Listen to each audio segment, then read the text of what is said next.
Tá de São Paulo, mas...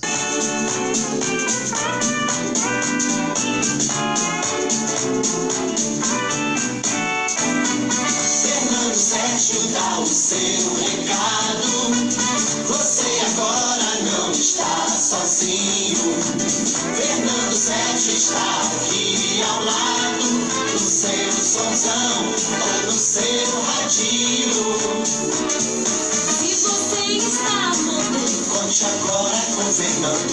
Tudo é alegria e felicidade. Muito obrigado pela audiência.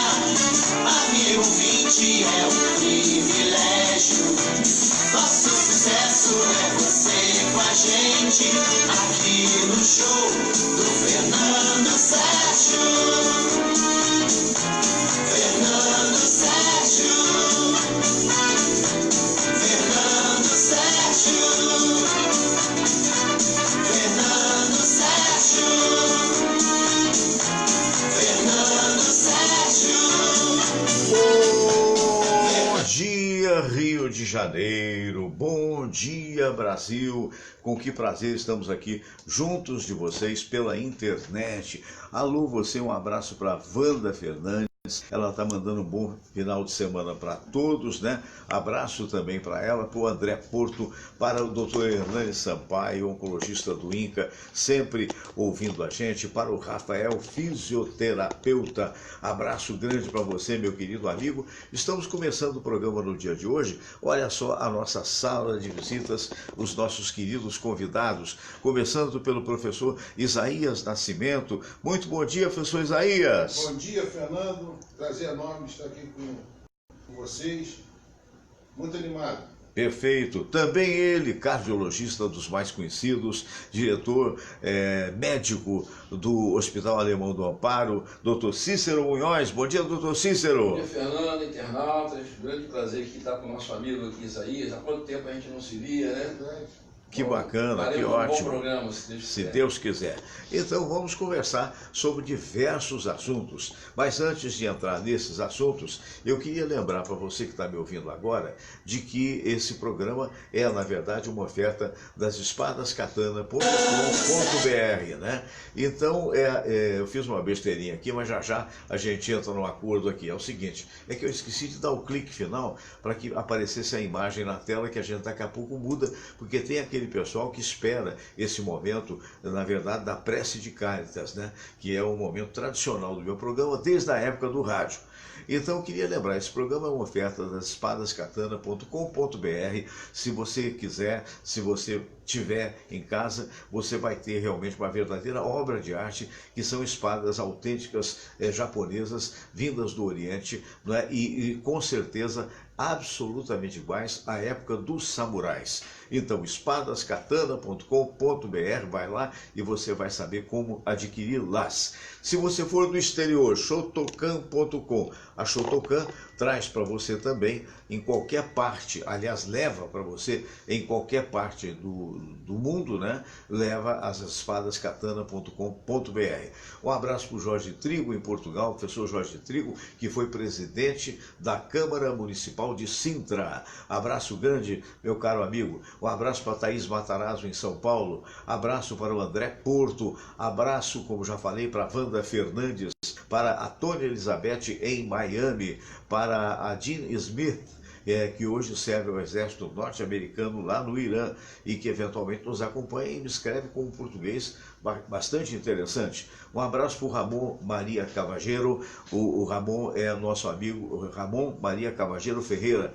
Ele mora em Punta del Este, é nosso ouvinte há muitos anos, está passando férias aqui no Brasil e prometeu, falou: Fernando, olha, eu estou afiado em português, então vai vir aqui determinado dia para poder participar. Ele que é motociclista, é um homem que já passou dos 60 anos e que faz ginástica com as pernas, subindo o peso de 250 quilos. Não é fácil, não. Alô, Ramon? Meu Deus, haja disposição, não é isso?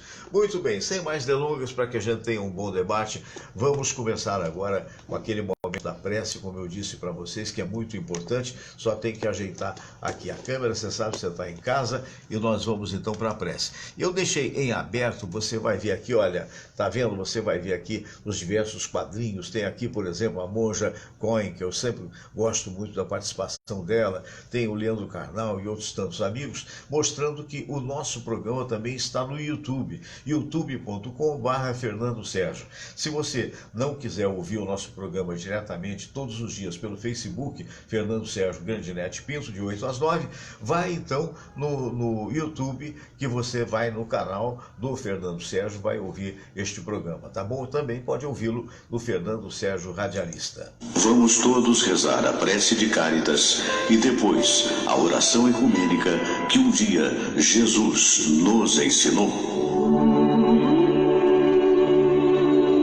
Deus nosso Pai, que sois todo poder e bondade, dai a força àqueles que passam pela provação.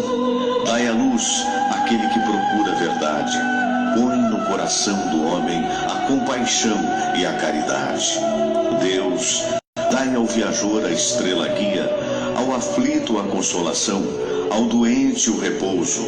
Pai, dai ao culpado o arrependimento, ao espírito a verdade, à criança o guia, ao órfão o pai. Senhor, que vossa bondade se estenda sobre tudo que criastes. Piedade, Senhor, para aqueles que não vos conhecem. Esperança para aqueles que sofrem. Que a vossa bondade permita aos Espíritos Consoladores derramarem por toda parte a paz, a esperança e a fé. Deus, um raio, uma faísca do vosso amor pode iluminar a terra. Deixai-nos beber nas fontes dessa bondade fecunda e infinita, e todas as lágrimas secarão, todas as dores se acalmarão. Um só coração, um só pensamento subirá até vós, como um grito de reconhecimento e de amor. Como Moisés sobre a montanha, nós vos esperamos com os braços abertos, ó bondade, ó beleza, ó perfeição. E queremos de alguma forma alcançar a vossa misericórdia. Deus, dai-nos a força de ajudar o progresso a fim de subirmos até vós. Dai-nos a caridade pura, dai-nos a fé e a razão, dai-nos a simplicidade que fará de nossas almas o espelho onde há de se refletir a vossa santa imagem.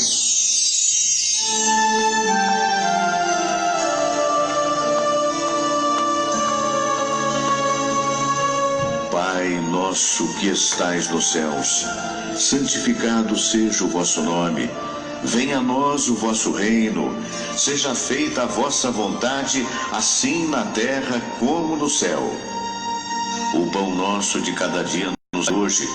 Perdoai, Senhor, as nossas ofensas, assim como nós perdoamos aqueles que nos ofenderam.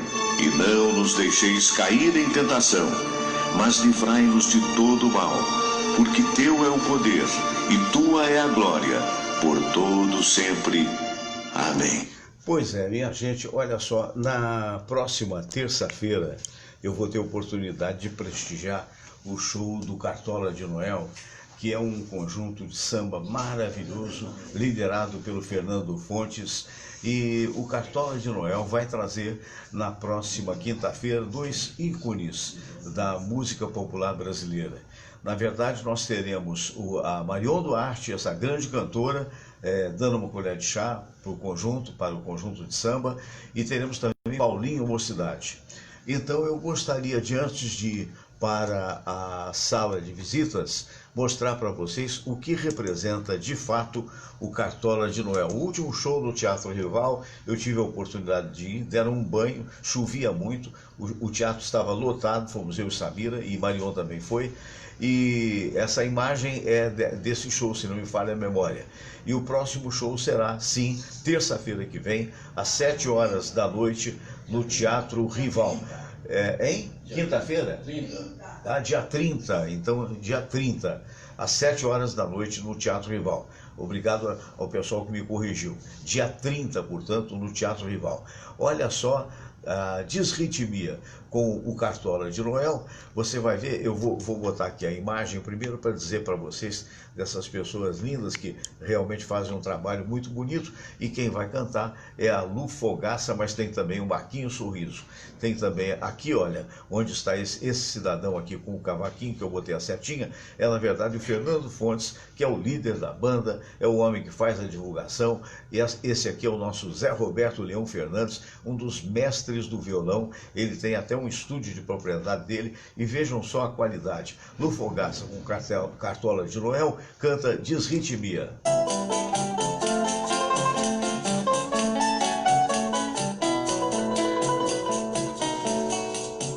Eu quero me esconder debaixo dessa sua saia, pra fugir do mundo.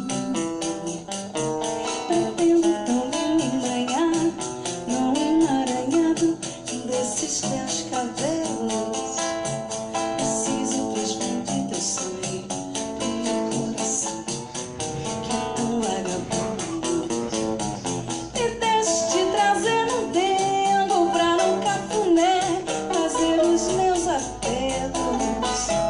Me deixe te trazer um demo pra no cafuné, fazer os meus apelos. Eu quero ser exorcizada pela vida, esse olhar infinito. Que bom é ser fotografada nas belas retinas desses olhos lindos. Me deixe hipnotizado pra acabar de vez com essa desritmia. Vem logo, vem curar teu nego que chegou de fora lá da boemia. Vem logo, vem curar teu nego que chegou de fora lá da boemia. Eu quero me esconder debaixo dessa sua saia, pra fugir do mundo. Pretendo também me embrenhar, não emaranhado desses teus cabelos. Preciso transfundir teu sangue no meu coração, que é tão vagabundo. Me deixe te trazer no dedo pra no cafuné, fazer os meus apelos. Me deixe te trazer no dedo pra no cafuné, fazer os meus apelos. Eu quero ser exorcizada pela ardenta desse olhar infinito. Que bom é ser fotografado nas pelas retinas desses olhos lindos. Me deixe hipnotizada pra acabar de vez com essa desritmia. Vem logo, vem curar teu medo que chegou de fora lá da boemia. Vem logo, vem curar seu medo que chegou de fora lá da boemia. Vem logo, vem curar teu medo que chegou de fora lá da boemia. Vem logo, vem curar teu medo que chegou de fora lá da boemia. Vem logo, vem curar seu medo que chegou de fora lá da boemia. Vem logo, vem curar seu medo que chegou de fora lá da boemia.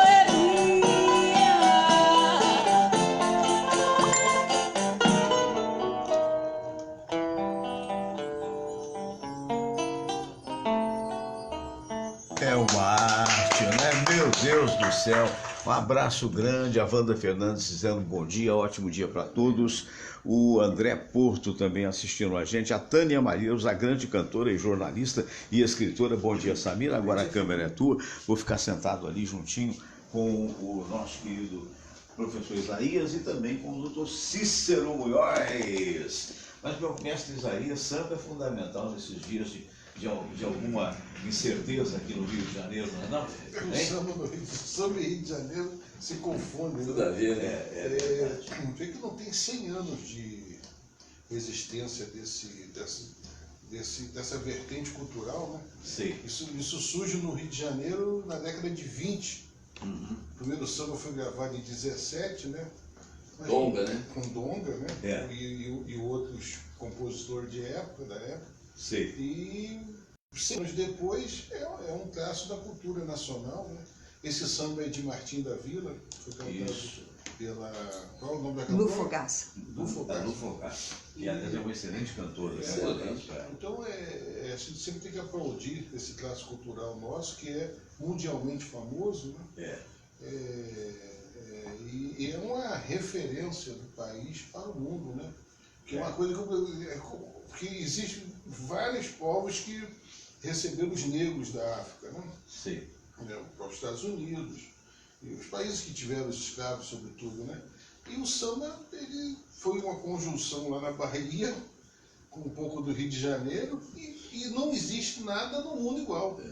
Porque verdade. É a marca registrada do Brasil. Talvez o encontro ali da música portuguesa com a música africana, e gerou uma coisa que não existe em outro lugar. Você tem um sujeito que toca jazz nos Estados Unidos, em Groenlândia, Singapura e no Brasil. Mas você não tem um sujeito que toque samba e faça samba em outro país. Da forma que a gente não faz. Eles Tem qualquer coisa parecida, mas não é a mesma coisa. E são 100 anos dessa coisa. Doutor Munhoz, eu me lembrei de um médico amigo meu que eu acompanhei há muitos anos atrás, há muitos anos que não vejo, chamado José Maria Escaldaferri. Um abraço, caso esteja aí entre nós ainda, que fazem muitos anos. Eu era menino, participava de diretório acadêmico, essas coisas assim, e o Zé Maria me chamou muita atenção porque ele era muito mais velho. Eu devia ter na época o quê? Provavelmente uns 17 anos de Juiz de Fora e tal, e o Zé Maria devia ter 27. E o Zé Maria tentou o vestibular de medicina durante 10 anos, passou no 10º ano. Esse é insistente. E depois se formou e se tornou, até onde eu pude acompanhar, um grande médico, né? E ele me contava naquela época que ele se tornou um cirurgião, né, de alta qualidade, e que ele operava com fone de ouvido, com música clássica. Isso é muito comum na sua profissão? Não, tem muita gente. Tem muita gente, principalmente essas músicas que são relaxantes, tem muita gente que opera. Às vezes nem com fone no ouvido, não, no próprio ambiente. Traz aquelas caixinhas pequenininhas, né? Wi-Fi, bota no cantinho. Um fone de ouvido com um pouco de criatividade minha, entendeu? Lá no Amparo, tem lá, eu já te falei, lá nós somos um hospital basicamente cirúrgico, né? Os médicos levam seus pacientes para operar lá. Tem vários que operam com música clássica, ou música que tranquilizante, acalma. E provavelmente acalma até a equipe, né? Isso, música relaxante, a gente bota no cantinho, baixinho o som. A música é tratamento, né? Existe musicoterapia. É verdade. Existe um ramo do tratamento do ser humano baseado em música. Música é uma coisa que todo mundo gosta ou mais ou menos, mas é difícil dizer. Eu não gosto, eu nunca vi ninguém falar de que não gosta de música. É verdade. Agora, existem certos tipos de ser humano, tipo políticos, alguns políticos que não têm música de dê tratamento. Eu estava vendo, é inevitável tocar nesse assunto, eu estava vendo ontem, mais uma vez o Sérgio Cabral pediu para depor. E está entregando todo mundo, né? Então chegou-se à conclusão de que já se desconfiava, né? Porque o Luzman, até prova em contrário, parece que ainda está preso ou está solto? Não, está solto. Está solto, mas respondendo o processo. Né? Então, se você rouba uma galinha, você vai ficar preso pro resto da vida, esquecido. Agora, se você é rico, entende, né? Aí você, ora está preso, ora está solto, dependendo do ponto de vista do juiz de plantão ou não. Então, no caso do Luzman, ontem o Sérgio Cabral acusou o Luzman, né, de ser o cara que chegou para ele, queríamos a Olimpíada. Meu Deus do céu, nós não temos hospital público decente, nós não pagamos bem aos médicos, nós não pagamos bem, nós não, o governo, os governos, né, não pagam bem aos professores, mas a Olimpíada quer ter para mostrar para o mundo que a nata, o creme de la creme é diferente. Isso. Então, torraram $2 milhões para o presidente da Federação Internacional de Atletismo para que ele desse 9 votos para o Brasil e agora, me perdoe a expressão, que aqueles debilóides, na hora que dissessem Rio de Janeiro, e o Rio na miséria que está. Tem algum comentário a fazer a respeito? Fernando, a gente que teve oportunidade de ir a alguns lugares aí no mundo, praticamente todas as cidades que fizeram uma Olimpíada mudaram seu perfil. Para melhor? Para melhor, em todos os aspectos, principalmente no aspecto turismo. Mudou tudo. Quem vai a Barcelona é um exemplo claríssimo do que eles fizeram. E obras sólidas, bem estruturadas, que depois vieram favorecer o povo. Isso. A Vila Olímpica de Barcelona é espetacular. Espetacular. Né? Então, aqui no Brasil fez tudo errado. Não foi na Olimpíada só, não. Desde os Jogos Pan-Americanos de 2007. Verdade. Eu me lembro, isso marcou muito para mim, porque em 2006 eu fui montar o serviço de hemodinâmica do Hospital Memorial, que fica justamente em frente ao estádio que era João Avelange, que agora é o estádio Milton Santos de Botafogo. Estava começando a construir, né? Estava no meio da obra. E outras obras que ficaram mal feitas ou não acabadas. Isso se seguiu para onde? Se seguiu para a Olimpíada e se seguiu para o Campeonato Mundial de Futebol. Então, o Brasil, nessa época, fez 3 eventos de grande amplitude e não soube aproveitar nada disso. Tem obras jogadas aí no Brasil inteiro até hoje, né, que não se fez nada. Não teve a população não se favoreceu de nada, ainda houve desvio de verba à vontade, né? É o que eu sempre digo aqui, quando começam a falar, porque o PT, não é PT não, gente, esquece partido, esquece partido, político é político, ou do PT, do PSDB, PMDB, é todo mundo igual. Na hora que surge a oportunidade do cara dar aquela mordida dele, eles vão atrás. E o que o Sérgio Cabral falou, deve ser verdade mesmo. Mas ele não tem provas. Ele nem precisa ter prova, porque na verdade ele não está fazendo uma delação premiada. Delação premiada você tem que ir com prova. E o detalhe é o seguinte... Ele, na verdade, está tentando, sei lá, fazer alguma coisa que possa favorecer um cara que já tem quase 200 anos de prisão. Ele está tentando ver o que dá para fazer, está no desespero, né? Então, está acusando o mundo inteiro. Eu acredito que seja verdade. Elias acompanhou de perto uma determinada época no Maracanã, porque era subsecretário de esportes do Maracanã.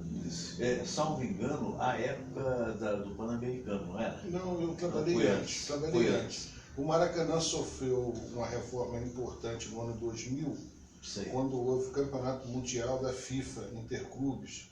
Que o seu meu Vasco perdeu nos pênaltis. Ali se colocou. Edmundo perdeu. Ali se colocou as cadeiras da arquibancada, reformaram banheiros, estacionamento, foi uma obra importante. Mas houve necessidade de fazer uma segunda obra para 2007. Né? E depois fizeram essa obra. Mas você acha que havia necessidade, depois de reformado em 2007, de fazer uma outra reforma? Eu acredito que sim, porque o Maracanã ele sempre foi inacabado. Desde que construíram. E acontece que hoje o cliente Maracanã ele necessita de conforto, segurança. Então, serviços de banheiro eram muito ruins, elevadores, rampas. Você precisa hoje ter escape de uma catástrofe do estádio. Então, só que havia necessidade, mas não precisava gastar tanto. Onde o Maracanã ficou mais caro? Na hora que o sujeito vira o seguinte, olha, nós precisamos arrumar mais dinheiro em cima do Maracanã.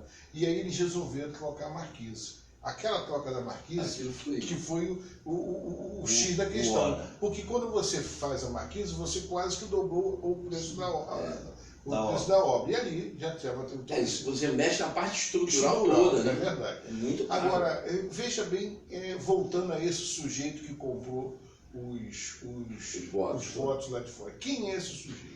Ele é um sujeito... O Nusma? Não, Cabral. O seu Arthur que pagou lá o dinheiro. O seu Arthur, quem é esse sujeito? Rei Arthur. Ele é um empresário aqui da Tijuca. Ele sempre trabalhou com atendimento aos hospitais, na questão da alimentação, dos recursos humanos. Ele sempre teve empresas e ele vem desde o governo Marcelo Alencar. Ele nunca saiu dos governos. E ele sempre teve contratos vultuosos nesse governo. Ele passou por Marcelo Alencar, ele só não passou por Brizola, não sei porquê. Ele começou com Marcelo, depois ele foi para Rosinha, Garotinho, Benedita, e Cabral, acho que ele fez o grande fechamento dele. Eles faziam um contrato à base... fechou o Estado. Eles faziam um contrato à base de 10 bilhões mas empregavam 6 bilhões, porque o sujeito não consegue fazer corrupção de 100%. Ele gasta 6 milhões e 4 bilhões vai para essas facilidades. E isso está tudo dentro do contrato, tem termo aditivo, tem quem assine. Você não vê corrupção naquele momento, você vai ver numa situação dessa. É o sujeito que entrega tantas caixas de medicamento, o cara que já recebe uma propinazinha e não sei o quê, mas se chegar um X, né? A obra que tem que ser feita com um determinado tipo de produto é feita com outro tipo de produto. E assim é a corrupção no Brasil. Então, esse sujeito ele enriqueceu absurdamente desde a década de 80. E o que aconteceu? O Brasil corria o risco de não ser realmente vitorioso, porque o favorito para as Olimpíadas era a cidade de Madrid. E em segundo lugar, Chicago. Chicago. Então, o presidente Obama fez pressão para que Chicago fosse a cidade. A esposa dele era de Chicago. Chicago. Houve todo um movimento. Só que o Brasil, naquele momento, vivia uma economia, era a 5ª economia mundial, naquele momento, sobrava dinheiro, ninguém sabe de quem e de onde. E aí esse rei Arthur é chamado, Arthur, pô, a Olimpíada indo para o Rio vai ser importante para emprego, para obra, para isso, para aquilo tudo. Pô, cara, faz um investimento que lá na frente a gente te compensa. E foi compensado. Ele já disse que foi compensado. Ele foi compensado aonde? De mais contratos no governo do Estado e mais contratos com o Eduardo Paes. Eduardo Paes fez os novos contratos. Mas o Eduardo Paes distribuiu uma nota que não sabe de nada. Sabe Foi nada. acusado que sabia. O Lula também, o advogado dele, também não sabia de nada. O Eduardo Paes fez as coisas com ele ditas legais. Nós, com certeza, também não sabíamos de nada. Não, mas ele, por exemplo, quando você vê aquele sistema de segurança do Rio de Janeiro, né, que o Eduardo Paes aparece ali deu uma catástrofe, não sei o quê, todo aquele sistema foi montado pelo rei Arthur, pela empresa dele. Então, o que acontece é que eles fazem trabalhos, tá certo? Não vou dizer que eles não fazem, só que eles superfaturam os contratos. Então ele vai chegar lá, olha o que o Nussmann fala, não tem prova, mas essa não é a frase. Ele tinha que falar assim, não é verdade. Isso. A frase não era essa. Porque o sujeito, olha que 2 frases, você que é do ramo, professora, não é verdade e não tem prova. Pô, o que não tem, são totalmente diferentes. Então, Fernando, o rei Arthur pagou realmente, não tem mais como voltar atrás. Ele pagou, nós compramos então votos, né? A surpresa foi muito grande, né? Nós, eles. Como assim? Fomos nós que compramos. Não, nós Brasil, né? Nós Brasil. Nós Brasil. É para deixar bem claro. Nós Brasil compramos os votos, foi uma surpresa muito grande, mas tinha toda aquela coisa, nunca houve Olimpíada fora desses eixos, vamos experimentar. E eu acho que agora que vai ter um problema sério com o Eduardo Paes, porque é o seguinte, foram obras desnecessárias. Totalmente. Desnecessárias. Você pega aquele eixo ali da Barra da Tijuca, ele investiu onde não tinha necessidade. E mal feito. Um complexo que não é usado. Né? O complexo de Deodoro é vergonhoso. Ainda vinha esse prefeito. A Vila Olímpica. Ainda vinha esse prefeito querer fazer um autódromo. Só serve para ser Rock in Rio. A Vila Olímpica, cujo destino é ser Rock in Rio. Eu finalizo essa minha primeira participação, Fernando, dizendo o seguinte: nós perdemos ali uma oportunidade magnífica de ter um legado, que é uma palavra mesmo, né? Porque o que acontece é o seguinte, uma das coisas que eu gosto mais de fazer atualmente é viajar. Eu fui a Cuiabá recentemente, o metrô de superfície está lá apodrecendo. A Avenida Brasil está aqui, a obra. No Ceará também tem obra do bonde que era todo lugar que você vai. Abandonado. Além disso, só na Copa do Mundo mencionado pelo Dr. Munhoz, nós temos dos 12 estádios sedes que foram feitos, praticamente só funcionam o Maracanã, o do Corinthians, funcionam plenamente, o Mineirão e o da Bahia. Acabou. Porque o resto tá certo? Jogado. Dinheiro jogado fora. E você não sabe quem que administra o Maracanã. Eu torço muito para que o Flamengo privatize o Maracanã. Sim. Fecha aquela porta em vermelho e preto e fala assim, daqui para cá só entra o jogo do Flamengo. Porque você precisa realmente privatizar aquilo ali para virar algo que alguém seja dono. Né? Alguém seja dono. Não dá para fazer isso no hospital, né? Há pouco tempo atrás, o Munhoz, eu tenho o hábito, e Samiro também, de quando eu não estou andando pelas ruas, eu estou dando volta em torno do Maracanã, hora correndo, hora caminhando. E eu peguei, conversando com um camelô que tem ali, que vende não sei o que e tal, ele falou naquela época que estava meio indefinido o Maracanã, agora parece ter alguma definição, mas não toda, de que chegaram a tirar até televisão dos camarotes e jogar por fora dos portões, de tal maneira que depredaram, embora esteja lá porque é uma obra grandiosa. Mas você tem essa visão que o Isaías tem? Eu tenho exatamente a mesma visão do professor Isaías, mesma coisa. Eu vejo que as coisas ficaram, quer dizer, jogaram dinheiro pro alto, essa é a verdade, jogaram dinheiro pro alto, e aí vem aqueles defensores mais ferrenhos, né, de político A, B ou C, que eu sempre digo isso, eu não tenho preferência por ninguém. Se o político está fazendo bem, eu vou elogiar. Está errado, eu vou criticar. Né? E aí vem esse pessoal mais fanático. Ah, tá vendo só? O Lula não sabia de nada. Como o Lula? Como é que o nosso prefeito não sabia de nada? Ministro dos esportes do Brasil. Você pode errar por ação ou por omissão. Vamos supor que ele realmente não tenha participado, vamos dizer, da transação. Mas ele sabia. O segundo, o Cabral, eu acredito que seja verdade, ele avisou numa mesa de uísque e foi tudo esclarecido para o presidente. O presidente da República, numa hora dessa, tinha que falar, olha, peraí, o que está acontecendo? Você tá louco? Você está maluco de tentar entrar numa seara tão perigosa dessa, expondo inclusive o nome do país, que a Olimpíada não foi do Rio de Janeiro. O Campeonato Mundial não é só do Rio, foi do Brasil inteiro. Então, quando você traz uma Olimpíada ou um Campeonato Mundial, seja do que for, você está trazendo um evento para o país, não para uma cidade. E aquilo repercutiu muito mal. Quer dizer, o que isso está repercutindo no mundo? Isso deve estar em todas as notícias de todos os jornais e órgãos de comunicação do mundo. Então, mais uma vez, a gente fica, a semana passada, foi a história do sargento traficante. Isso, né? isso. Olha só, como isso repercutiu mal. Aí vem o cara e descobre e fala assim, não, isso aí foi uma vez só. Todo mundo já está sabendo, a coisa já está mais ou menos esclarecida. É um traficante profissional. Então, olha como talvez não só ele. Como a gente fica achincalhado no mundo, né? É uma pena que essas coisas aconteçam. É uma pena. Assim. Agora, seria um bafejamento de sorte, eu não sei se a palavra está certa, mas acho que está, né? De repente a CGT, a CG o quê?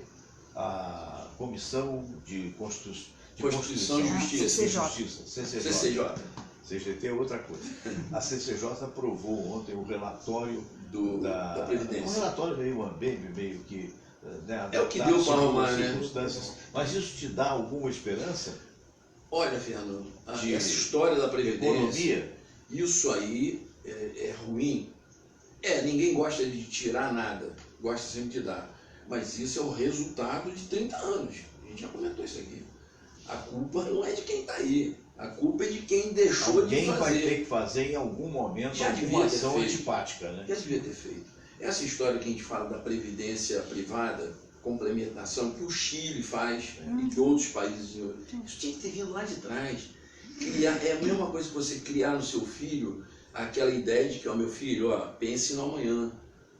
Poupe. Meu pai falava isso. Eu tinha caderneta de poupança desde que eu era menor de idade, mas eu tinha minha cadernetinha de poupança. Então, é criar esse espírito de que a previdência no governo ficou em péssimas mãos. Quando o governo acabou com IAPI, IAPB, IAPC, todos funcionavam muito bem. IAPTEC, todos. Eu tinha um primo que era bancário, ele era de um banco, não existe, Banco Pareto, na época, há muitos anos. Ele era bancário e era do IAPB. Sabe quem era o hospital dos bancários? Era o Alagoa. Funcionava maravilhosamente bem. Dos comerciários era um bom sucesso. O governo descobriu que era uma boa receber de todo mundo, só que ele esqueceu que lá na frente ele teve que pagar. E pegou todos os IAs e transformou nessa bagunça que é hoje a Previdência. Entendeu? Sem lembrar que lá na frente não podia mexer nesse dinheiro. E mexeu, usou o dinheiro da Previdência para as coisas mais loucas possíveis. Agora está no que está. Infelizmente, alguma coisa tem que ser feita. Senão, daqui mais 5, 6 anos... Mas é um bom aceno essa vitória do governo da... Eu acho que porque não sei se é bom ou ruim, mas é o único jeito que nós temos de sobreviver. Ou seja, ninguém pode gastar mais do que ganha. Óbvio, né? Isso é básico, é matemática, né? Matemática. Então, isso aí Tanto que o dólar baixou ontem, a Bolsa bateu um novo recorde, e se isso ficar realmente delineado, a votação da Câmara e depois no Senado, você fica certo. O dólar vai baixar, o país vai desenvolver, e lá na frente, muita coisa que a gente acha que foi ruim para o trabalhador, vai ser bom. Ruim para o trabalhador ter 12 milhões de desempregados, 13 milhões de desempregados. Isso é que é ruim para o E a trabalhador. gente vê o resultado nas ruas, né? Cada Exatamente. vez mais você vê morador de rua, né, Isaías? Aqui tem mais, né? E dormindo na rua. A questão da Previdência, ela remonta ao final dos anos 50. Nós tínhamos uma das organizações mais competentes na administração entre fundo de garantia e aposentadoria. E com a obra de Brasília, o JK, que fez uma obra extraordinária, ele lançou mão desse recurso, né? E com o tempo, no período militar, não houve tanta necessidade, porque se usava muito fundo de garantia para a obra e depois o dinheiro voltava, porque era uma forma de investimento. Isso. Mas eu acredito que, sobretudo depois do governo Sarney, se politizou muito a administração do Ministério da Previdência, passando por lá pessoas incompetentes, Totalmente. aqueles coronéis E lá, por curtos períodos. Aloysio Alves, e não Depende sei muito mais da simpatia do presidente e aí, do plantão. o sujeito nomeia, Fernando, um diretor da Previdência Social daquele estado. Se ele for corrupto, ele vai abonar situações, ele vai aumentar a responsabilidade de quem não precisa, ele vai dar uma canetada e ajudar falando. Isso no varejo, mas no atacado, isso vai gerando déficit da Previdência. Por que o Brasil, hoje, a meu juízo, ele não tem saída que não seja a questão da Previdência? Porque nós temos um caixa chamado Receita. E essa Receita, ela tem o outro oposto, que é a despesa. A Receita do Brasil, ela não bate com as suas despesas, porque você tem a folha de pagamento dos servidores federais e dos aposentados. E está faltando dinheiro para investimento em estrada, hospitais e tal. E você poderia aumentar essa receita cortando privilégios que estão aqui no meio. Claro. Então você tem privilégios nas Assembleias Legislativas, nos tribunais de justiça, no judiciário. Pô, você vê só, Fernando, olha que assinte. O ministro do Superior Tribunal Federal, aqueles 11 ministros, eles têm em volta deles ali uns 15 assessores para cada um. Um sujeito levanta a cadeira para ele levantar, o sujeito ajeita, o outro traz o café, o outro traz os processos que estão ali, o outro atende o telefone. O outro serve o cafezinho. Não, e o sujeito que puxa a cadeira para ele sentar. Aquilo ali é o vivo e a cor. Tem um capinha também que traz aquela capinha preta. Só para botar a capinha na sua excelência. Vamos para o motorista, para os assessores. Falta máscara, né? Aquilo dali é um mundo. É um mundo fora da realidade. Então eles não tiveram capacidade de cortar nessa situação. E vão cortar onde? Vão cortando onde? Na Previdência. E no caso dos funcionários públicos, realmente nós sabemos que tem muitas situações que a população desconhece. Só quem é funcionário de carreira, no meu caso, por exemplo, e eu sou um homem de RH, então eu fui obrigado a estudar e a viver. Imagina, eu cheguei no serviço público em 4 de fevereiro de 80. Então eu lá vou, já quase 40 anos. Quase 40 anos, né? E mais 6 de iniciativa privada. Então eu tenho 44 anos de serviço. Vivi aquilo ali. Né? Fui subsecretário de Recursos Humanos do Estado, superintendente. Eu conheço tudo aquilo dali. Sabe? Eu sei onde está hoje o gargalho. Né? Onde que estão os contatos de gente que fica em casa. As assembleias com 25, 30 assessores que não servem para nada mais. Né? E você vai vivendo e toda uma situação de administração pública que eles não querem atacar a realidade. São câmaras de vereadores lotadas de pessoas. Inchado para nada. Para nada. Para nada. E aí você não corta do real e faz falta nos... Você sabe a função de alguns vereadores, se não for a maioria, eu me lembro do fato. Eu convivi com alguns amigos e um deles era pastor. E um dia ele me liga, agora me foge um pouco, porque faz algum tempo, faz uns 3, 4 anos, e me liga, Fernando, eu vou ganhar um título, uma moção.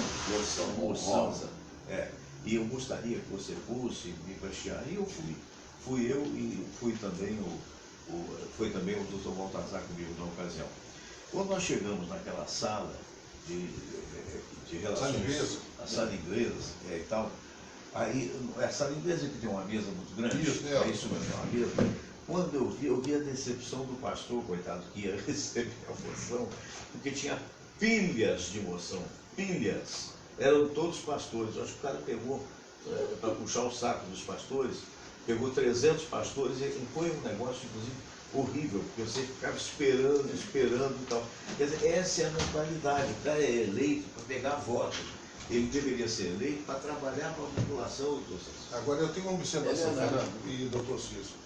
Não quero, de forma nenhuma, generalizar. Nós estamos há 6 meses, porque nós temos um presidente que não responde processo criminal, não responde processo do Ministério Público. Os seus ministros, exceto lá o ministro do Turismo, que tem situações... Que tem uma situação prejudicada. Prejudicada por conta da eleição. Acho que ele já deveria ter até se afastado. Se sou ele, eu saio. E responder perante a justiça e retornar, né? Seria o correto. Se for o caso. Agora, eu tenho para mim que a população espera muito mais do presidente Bolsonaro. Sem dúvida. Tá certo? Tenho para mim que o presidente Bolsonaro, ele, depois da votação da lei da Previdência, isso não vai ser um milagre de Fátima. Não vai solucionar. Isso não vai resolver tudo, não. Então, ele tem que ser mais ativo em algumas questões contundentes da sociedade, porque senão aquele crédito que ele tem de ter tido 1/3 da votação, porque às vezes a gente esquece, foi 1/3 de votos para ele, 1/3 para o Haddad e 1/3 que anulou. Isso. Então nós temos 1/3 que não votou nenhum nem o outro. Né? E a diferença deles foi pequena. Então tem 1/3 que vai sempre contra o Bolsonaro. O Bolsonaro vai ter sempre 1/3 que vai odiar ele de graça. Sim. Não tem, se ele fizer uma coisa importante, não vão aplaudir. Né? Se ele fizer, e tem esse outro 1/3 que está na esperança. Né? Então, por exemplo, quando o Bolsonaro ontem, na condição de nosso presidente, na condição de condutor maior do país, ele vai e faz uma defesa em favor dos policiais, eu tenho para mim que aquilo ali foi um... E na saída do Congresso, os policiais começaram a chamar a ele e ao PSL de traidores. Traidor, vagabundo. Que não conseguiu fazer o que ele disse que por ia exemplo, fazer. Para aquele sujeito ser policial, para aquele sujeito ter uma carreira na polícia, antecede nós, professores. Ele, para se tornar um advogado, um policial, um condutor de uma viatura ou um agente policial, a ele dependeu de nós, professores, para ele ter aquela profissão. E nós não somos reconhecidos. Então, precedia uma posição do presidente, com relação aos mandatário, os professores. Porque, por exemplo, eu vou dar um exemplo, sem puxar para o meu lado aqui, peço desculpa. Eu agora tenho que fazer 40 anos de previdência, né, de recolhimento, e chegar aos 60. Só que eu não me formo com 20. Né? Professor se forma com 24, em média 25 anos. Tá certo? O professor Isaías foi diferente. Filho de pobre, oriundo do Nordeste. O que aconteceu? Eu me formei com 21. Pois eu tenho os 40 anos de previdência. Eu não tenho agora idade para me aposentar, porque eu comecei muito cedo. Olha a penalidade que me permita essa particularidade. Eu só posso me aposentar em janeiro, quando eu faço 60 anos. Né? E vão me aposentar no horário errado, no momento errado. É o momento que eu estou mais maduro, que eu tenho mais conhecimento na vida, que eu tenho maior equilíbrio pessoal, que eu estou pronto para ajudar todo o país na questão da formação de outros professores, dada a minha capacidade intelectual, o meu equilíbrio emocional, o meu conhecimento. Eu li 10 mil livros, eu fiz 7 pós-graduações, eu tenho mestrado, formado em Geografia, História e Administração. Vou me mandar para casa, porque a lei vai impor. Então, isso é o Brasil que a gente... Não, que a Rede Globo colocaram? Qual é o Brasil que você quer? Esse é o Brasil que a gente não quer. Porque nós velhos agora... Que as pessoas... Né, que hoje o velho, a afirmação é meio relativa, né? Porque hoje, cada vez mais, você fica longevo, você tem a qualidade, mas não tem o aproveitamento. O sujeito fala assim para mim, Isaías, como é que você faz 10 publicações no Facebook por dia? Você diz lá que faz aniversário, você conta a história. Eu falei assim, eu não fumo, eu não bebo, eu não uso cocaína, Eu não falo, aquilo dali é a minha saída. Porque eu trabalho... Pode-se dizer com relação ao meu programa também. Se eu não fizer aquilo dali, eu morro. Graças a Deus tem o Facebook. Se o sujeito abrir meu Facebook lá, está dizendo Mas hoje. é um trabalho de memória, porque ele tem um instituto. Mas sabia? Se eu não fizer aquilo dali, eu tenho um problema de saúde. Claro. Isso que o professor Isaías falou, eu não estou puxando o saco, não. Se eu discordasse, eu acho que a discordância é natural, mas eu concordo 100%. E aí eu fico pensando aqui assim, e já falamos várias vezes isso aqui, eu acho que no Brasil as coisas mais importantes e que deveriam ser mais proveitosas e mais de maior peso para o futuro, as pessoas que não deveriam fazer isso são os políticos. Pô, mas você está falando um absurdo. Não, na minha maneira de ver. Primeiro porque aqueles políticos lá são 500 e tantos na Câmara, 500 e 90 no Senado. 81. 81 no Senado. Gente, tem cara semi-analfabeto ali. Analfabeto. Uma boa parte. Não, analfabeto. O Então, Tiririca é analfabeto. quando bota o Tiririca para tomar uma decisão importante lá, em modéstia à parte, nós ficamos aqui assistindo as bobagens que eles falam, escrevem e votam para o nosso futuro. Eu fico me perguntando, que país é esse?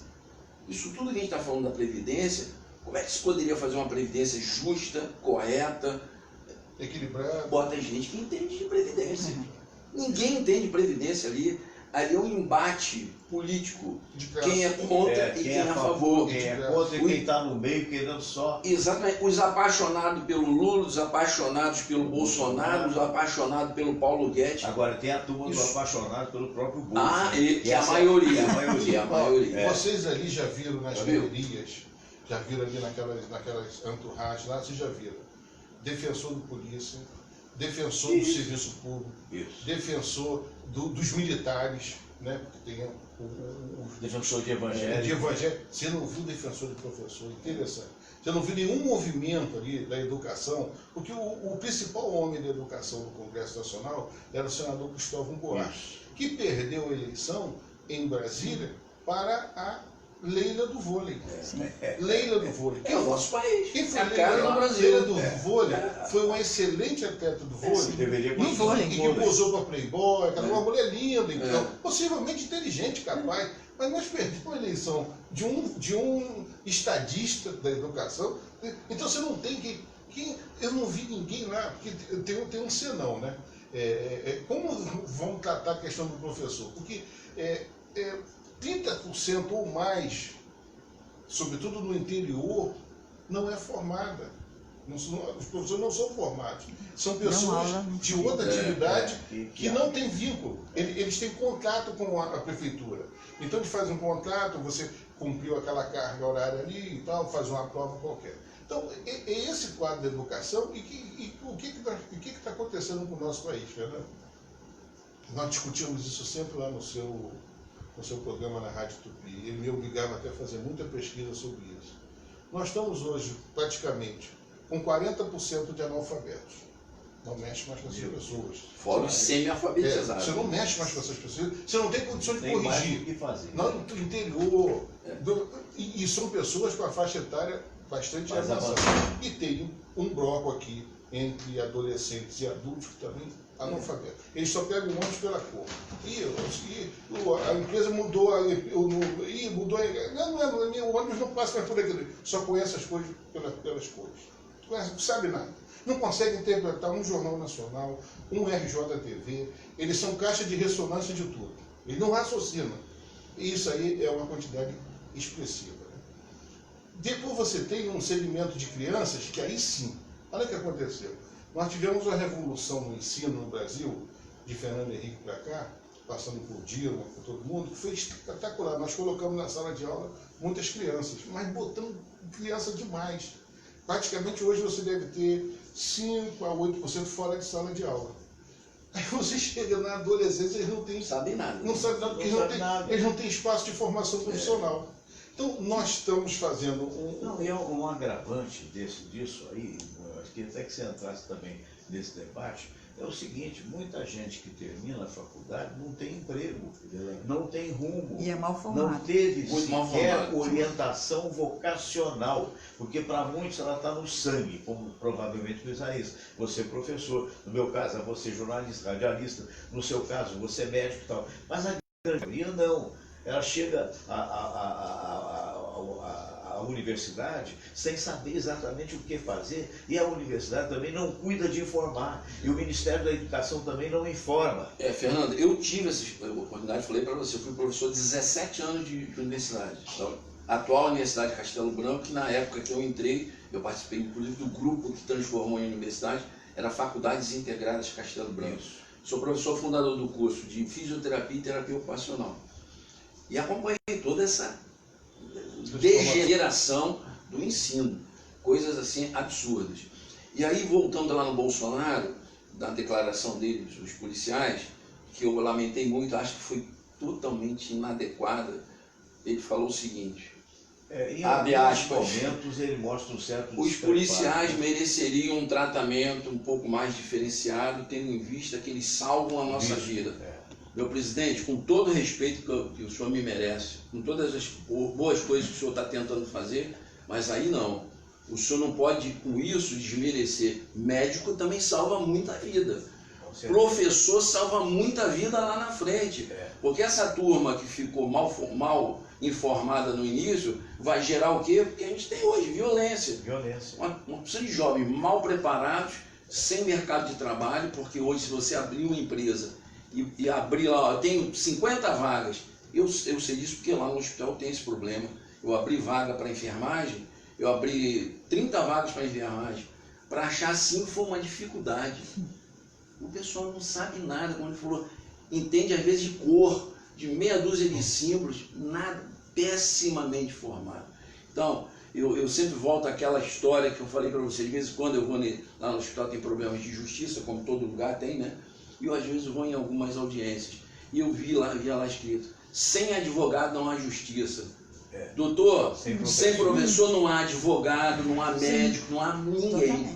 Então, enquanto o Brasil for um país que não valoriza principalmente os professores, nós seremos isso aí. Se você quer ver como que se faz isso, vai lá na Coreia e pergunta a eles na Coreia do Sul, como é que eles fizeram, será que dá para fazer, se não tudo, uma boa parte aqui, dá, mas aí tem que ter o quê? Tem que ter os políticos para decidir se isso vai ou não ser aplicado. Esse é o Brasil. A grande diferença da educação, mesmo num país que teoricamente, eu acho que na prática mesmo, está numa crise pior do que a nossa, do ponto de vista financeiro. Eu tive recentemente aqui, trazido até pelo nosso querido Coronel Brandino, a professora Maritza, psicóloga Maritza, que é argentina. Sim. E ela veio fazer uma palestra num congresso de coaches, né, digamos assim. E eu conversando com ela, eu queria saber do momento atual da Argentina. Por quê? Porque eu estive lá agora, por último, há uns 3 anos atrás. Então já mudou muito.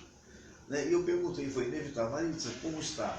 Ela disse, olha, não está com dificuldade, essa coisa toda. Ela até gostaria que o presidente eleito não fosse o atual, mas também que não fosse a oposição. A Kirchner, que fosse uma terceira via, se acontecer.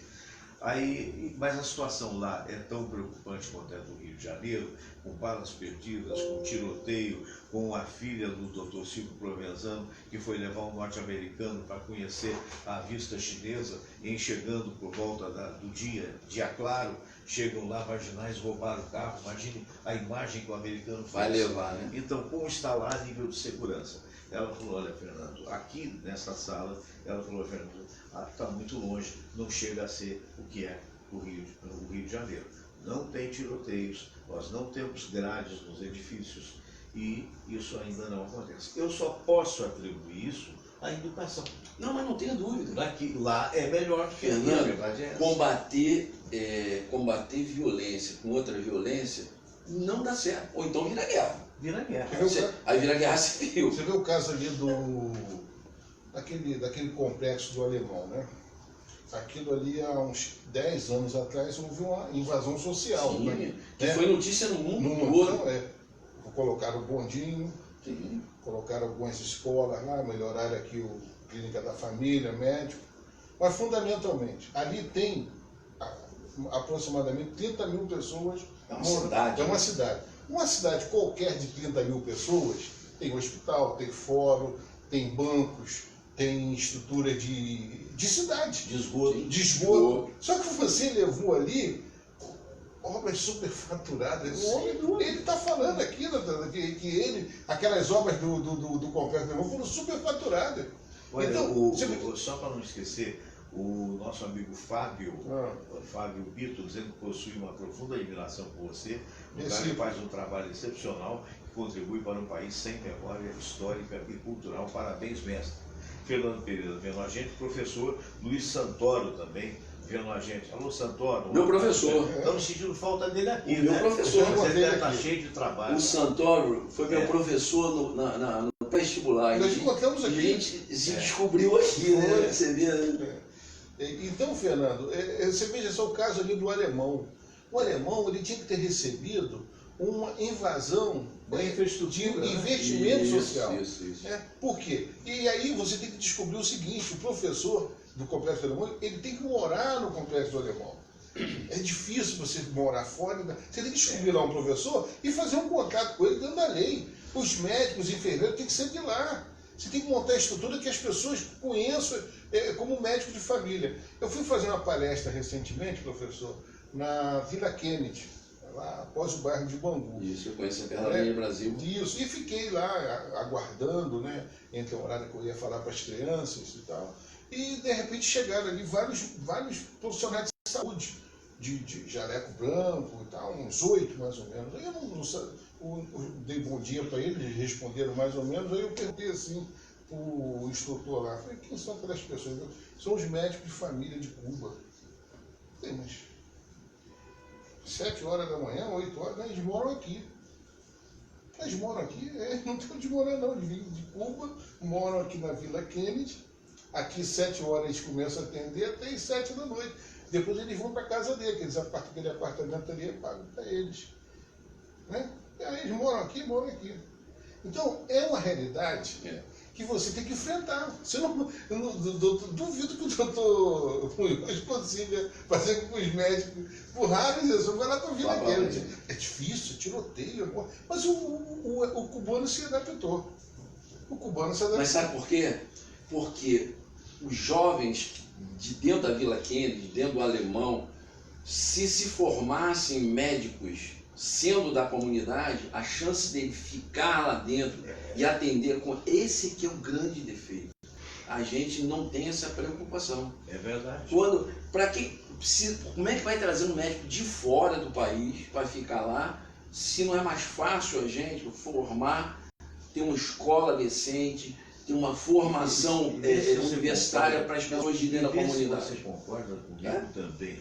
Num país em que o salário mínimo não chega a R$1.000, né, como é que uma família de 4 ou 5 pessoas vai dar se o governo não assumir a posição de dar educação? Não tem como. E por outro lado é o seguinte, necessariamente não há a situação de todo mundo ser formado em faculdade. Sim, claro que não. Escolas técnicas. As famílias pobres, o que acontece? O curso profissionalizante, você sai trabalhando muito mais cedo e vai ajudar na renda familiar. Quer dizer, então de repente, e não é realmente um problema desse momento, o momento é o resultado, né? Esses desgovernos que nós tivemos para trás, o que eles fizeram? Eles criaram um monte de faculdades, algumas muito discutíveis, particulares. Com resultados. Temos muitos universitários, mas não temos profissionais porque o mercado não... Serviço técnico. Você vê só, você imagina fazer uma grade curricular de um garçom hoje. O garçom hoje, ele tem que ter o conhecimento básico do atendimento, mas ele tem que ter conhecimento de informática. Porque hoje todos os pedidos são feitos através da maquininha. Ele tem que ter conhecimento de gastronomia. Né? Você vê o garçom ali daquele antigo restaurante que a gente vai, nem todos têm essa formação. Não. Até porque eles são de outra geração. É o sujeito que te dá um tapa nas costas, ou a pessoa reclama, né? Aquela coisa toda. Então, o garçom hoje ele passou a ser quase que um mini gerente do processo do trabalho. né? E aí ele tem que ganhar mais, ele tem que ter uma formação melhor, mas só que a gente não tem mercado para isso. Então tudo na vida você tem que ter algum tipo de mudança nesse processo educacional. E eu estou preocupado hoje, doutor Moacir Fernando Samira, com a questão do jovem até o início da vida adulta. Esse é o país de amanhã. É esse que... Por enquanto está péssimo. Pode ser que melhore. Você veja só, o nosso prefeito aqui, vamos citar o nome dele, eu vou cuidar das pessoas. O slogan foi maravilhoso, porque realmente o Eduardo Paes, aquela coisa de fazer obras, esqueceu de lado. Apesar de ele fez um projeto Clínica da Família que avançou muito, mas é um assunto para outro dia. Só que não fez nada também. Correto? Também. Tá. Ele não fez nada. É. Você não tem um legado. Ele está indo para o 3º ano, né? O último ano já é o último ano o prefeito não recebe nem café quente. O café vem frio. O último ano, se o prefeito for fraco, isso é a nossa história do serviço público. É uma coisa que eu acho que é fundamental. Apenas nós estamos há 5 minutos, estou preocupado com a bateria.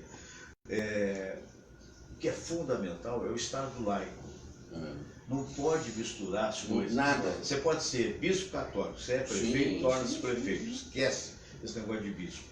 Você é espírita, é prefeito, esquece, você vai governar para todos. O povo.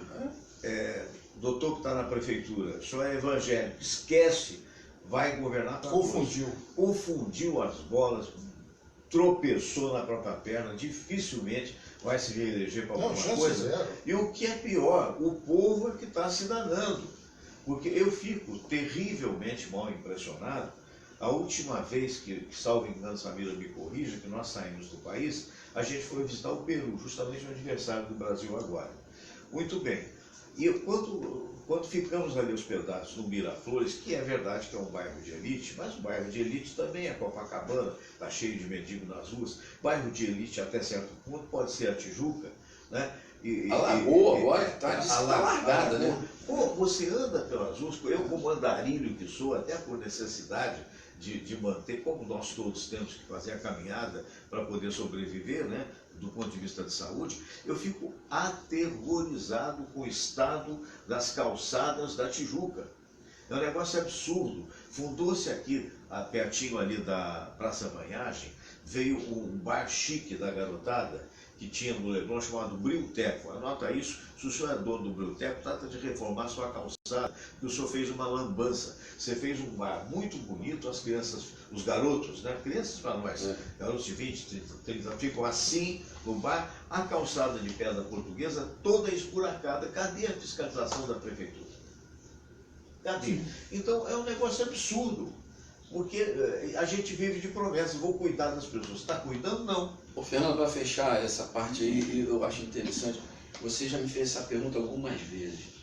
Por que a administração pública, né, e a administração particular, ou até pública dentro da área militar, né, já que eu sou você sempre militar na reserva, né, reformado, mas sempre você.